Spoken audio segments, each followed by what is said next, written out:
Hello champions, welcome to back my YouTube channel chemistry with Shivi ma'am. तो कैसे हैं आप सब? आई होप आप लोग बहुत अच्छे होंगे, स्वस्थ होंगे, जिंदा होंगे, जबरदस्त होंगे, मस्त होंगे। तो चलिए, ये आज स्टार्ट कर रहे हैं क्लास 9 चैप्टर 1 का पार्ट 2। तो पार्ट 1 पहले मैंने बना दिया है, अगर आप लोगों ने नहीं देखा है तो जाकर उसको देख लीजिएगा। और अगर आप चैनल पे नए हैं तो प्लीज चैनल को सब्सक्राइब कर दीजिए और वीडियो को लाइक कर दीजिए। तो चलिए स्टार्ट करते हैं। तो आज हम बात करने वाले हैं एक ऐसे टॉपिक की जो हमें दिखता तो नहीं है पर होता हर जगह है।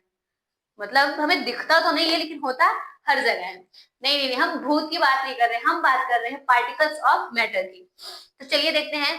अच्छा, ये इसको पढ़ने से पहले सबसे पहले हमारे दिमाग में एक थॉट आता है, वो होता है कि भाई पदार्थ बनता कैसे है। पदार्थ बनता कैसे? क्या पदार्थ कोई सॉलिड ब्लॉक होता है? जी नहीं, पदार्थ छोटे छोटे कणों से मिलकर बना होता है। पदार्थ कोई सॉलिड ब्लॉक नहीं होता। पदार्थ जो होता है वो छोटे छोटे कणों से मिलकर बना होता है। तो चलिए देखते हैं, स्टार्ट करते हैं। पदार्थ के कणों के अभिलाक्षणी गुण। भाई एग्जाम में 2 नंबर में पूछता है कि पदार्थ के कणों के अभिलाक्षणी गुण क्या है, बताइए। तो पदार्थ, इसको बोलते हैं characters of particles of substance, यानी पदार्थ के कणों के गुण बताइए। तो पदार्थ के कणों के गुण क्या होते हैं? फर्स्ट नंबर पे आता है हमारा, पदार्थ के कणों के बीच रिक्त स्थान होता है। सेकंड है, पदार्थ के कण निरंतर गतिशील होते हैं। थर्ड पे है, पदार्थ के कण अत्यंत छोटे होते हैं। अगला है, पदार्थ के कण एक दूसरे को आकर्षित करते हैं। तो ये चीज हमको बोल तो दिया गया लेकिन हमको समझ आया बिल्कुल नहीं। हम इसको चलिए प्रैक्टिकल से समझते हैं। तो पहला जो टॉपिक आता है हमारा वो होता है कि पदार्थ के कणों के बीच रिक्त स्थान होता है। पदार्थ के कणों के बीच रिक्त स्थान होता है, इसको हम चलिए एक एग्जाम्पल के अकॉर्डिंग समझते हैं। अब वो एग्जाम्पल क्या है? जैसे अगर हम एक ग्लास पानी लिए, पानी में हमने 1 चम्मच नमक डाल दिया, तो नमक कहाँ गायब हो जाता है? पानी में नमक कहाँ गायब हो जाता है? पानी भाई लिक्विड होता है। पानी क्या होता है? लिक्विड फॉर्म में होता है। और लिक्विड फॉर्म में होता है तो इनके कणों के बीच में थोड़ा बहुत तो स्पेस होगा। हमने द्रव अवस्था में पढ़ा था ना कि पदार्थ के कणों के बीच में, अगर कोई पदार्थ द्रव अवस्था में होता है तो उनके कणों के बीच में छोटे छोटे स्थान होते हैं। तो पानी में जो अगर हम नमक डालते हैं, तो अगर नमक डालते हैं तो पानी के अंदर में जो छोटा छोटा रिक्त स्थान होता है, नमक उसी में जाके डिजोल्व हो जाता है। और इससे पानी का जो आयतन होता है वो भी नहीं बढ़ता, यानी पानी ज्यादा भी नहीं होता और नमक उसमें डिजोल्व हो जाता है। तो इससे क्या पता चलता है? इससे यही पता चलता है कि पदार्थ के कणों के बीच में रिक्त स्थान होते हैं। समझ आया?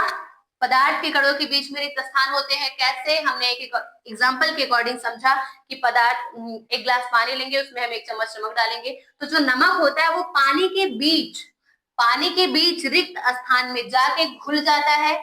इससे पानी ज्यादा भी नहीं होता और नमक उसमें डिजोल्व भी हो जाता है। समझ आया? तो चलिए सेकंड हमारा आता है, पदार्थ के कण निरंतर गतिशील होते हैं। पदार्थ के कण निरंतर गतिशील होते हैं। अब भाई इसको भी हम एक एग्जांपल से समझेंगे कि पदार्थ के कण निरंतर गतिशील होते कैसे हैं। जैसे अभी ये हमारा रूम है और इस रूम में हम एक जगह स्प्रे किए, परफ्यूम स्प्रे किए। तो क्या हम परफ्यूम स्प्रे करेंगे तो जिस जगह पे करेंगे सिर्फ वहीं पे स्मेल आएगा? जी नहीं, 2 से 3 मिनट बाद पूरे रूम में परफ्यूम की स्मेल आ जाएगी। वो कैसे? क्योंकि भाई जो पदार्थ के कण होते हैं वो वायुमंडल में निरंतर घूमते रहते हैं। ठीक है, निरंतर घूमते हैं। तो जैसे ही मैंने स्प्रे किया परफ्यूम, तो जो परफ्यूम के छोटे छोटे कण होते हैं वो वायु में चल रहे कणों के साथ मिल जाते हैं और फैल जाते हैं, जिससे जो परफ्यूम होता है उसकी जो खुशबू होती है दूर दूर तक चली जाती है।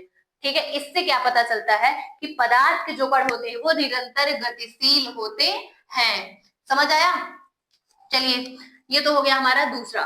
अब थर्ड पे आता है कि पदार्थ के कण अत्यंत छोटे होते हैं। कैसे छोटे होते हैं, इसको भी हम एक एग्जांपल से समझेंगे कि पदार्थ के कण अत्यंत छोटे कैसे होते हैं।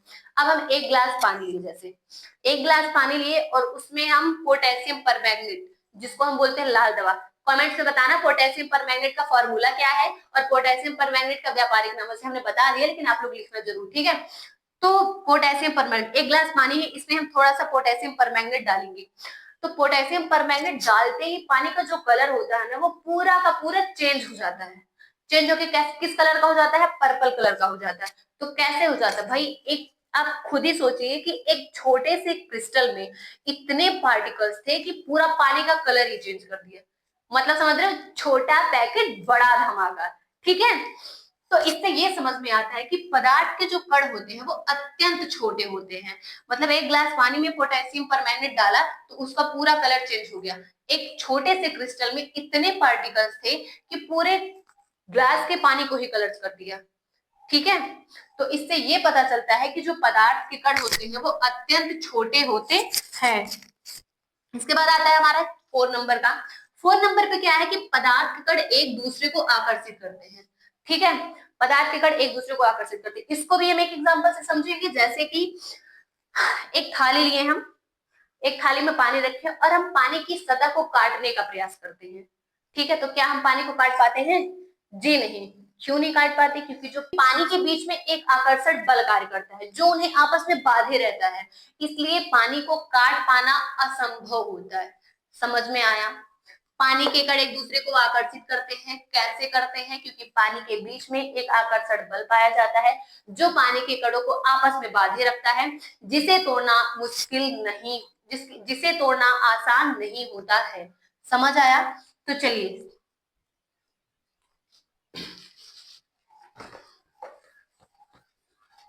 अगला टॉपिक है हमारा ताप का प्रभाव, यानी पदार्थ पर ताप का क्या प्रभाव पड़ता है। ताप का प्रभाव, इफेक्ट ऑफ टेम्परेचर,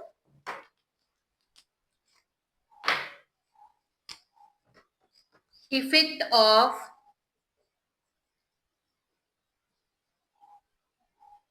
टेम्परेचर। ताप का प्रभाव यानी पदार्थ की अवस्थाओं पर, यानी पदार्थ पर ताप का क्या प्रभाव पड़ता है। चलिए भाई देखिए, अगर हम पदार्थ पे, कोई भी पदार्थ है उस पे अगर हम हीट बढ़ाएंगे, ठीक है, अगर कोई भी पदार्थ लिए हैं और उसका हम हीट बढ़ा रहे हैं तो क्या उसके पार्टिकल फास्ट चलेंगे? यानी उसके पार्टिकल, यानी उसके जो कणों के बीच का गति होता है वो तेज हो जाता है।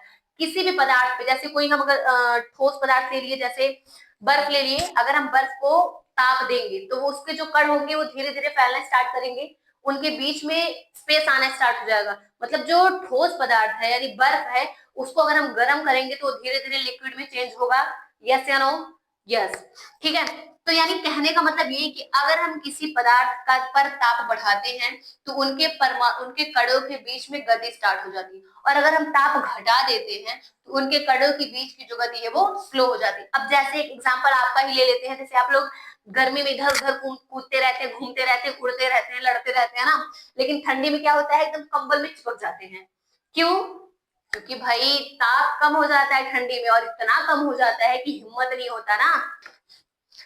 अब सोचिए आप लोग कि अगर आपसे कोई भी बोलता है घर का, जैसे मम्मी बोलती कि भाई फ्रिज साफ करनी है, तो क्या आप लोग दौड़ के जाएंगे तुरंत साफ करने? जी नहीं। आपकी वहां पे जो मोशन होती है, जो गति होती है, वो एकदम स्लो हो जाएगी। मतलब आप एकदम स्लो हो जाएंगे, और जैसे ही कोई बोला है कि भाई पिज्जा ऑर्डर हो रहा है, तुरंत आपकी गति वहां पे फास्ट हो जाएगी। मतलब सेम टू सेम वही पार्टिकल्स भी करते हैं कि अगर इनको गर्मी थोड़ा सा मिला, थोड़ा सा गर्मी मिला, तो इनके जो पार्टिकल्स होते हैं एकदम फास्ट मूवमेंट करने लगते हैं, और अगर इनका जो टेम्परेचर थोड़ा सा कम किया गया तो इनके जो पार्टिकल्स होते हैं वो स्लो मोशन में आ जाते हैं। ठीक है, समझ आया?